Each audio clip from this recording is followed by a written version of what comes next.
ઘણા લોકો સમાધાન કરવા માટે જાય, કંઈ પણ ઝઘડો થયો, અને ઝઘડો તો હર ઘરમાં હોય જ વાલા. પણ સમાધાન કરવાવાળાને બંને પક્ષની વાત સાંભળવી જોઈએ, પછી જ એને કંઈક નિર્ણય લેવો જોઈએ, પછી જ વ્યક્તિને સમજાવવા જવું જોઈએ. પણ જો એક જ પક્ષની વાત સાંભળી લે ને સામેવાળા પક્ષને એવું કહી દે કે ભાઈ આ જ ખોટા છે કે ખોટી છે, અને એને જાતું કરવાનું ઘણી બધી સલાહ આપી દે. તો મારે ખાલી વાલા એટલું જ કહેવું છે કે જે ખરેખર સમજદાર વ્યક્તિ છે ને એને ખબર જ છે કે નાની વાત ક્યારે મોટી કરે જ નહીં, કારણ કે નાની વાત મોટી કરે ને તો મોટું કુટુંબ હંમેશા નાનું જ થાય.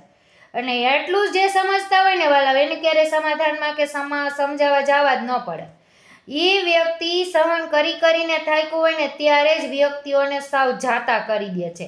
જાતું થાય ત્યાં લગી કર્યું હોય પણ એને એક લક્ષ્મણ રેખા હોય, પછી વ્યક્તિને જ જાતા કરી દે છે. ને હું તો એમ કહું છું જે વ્યક્તિને જાતા કર્યા છે ને વાલો, અહીંયા કોઈ દી કોઈ સમજાવવા જાવું જ નહીં.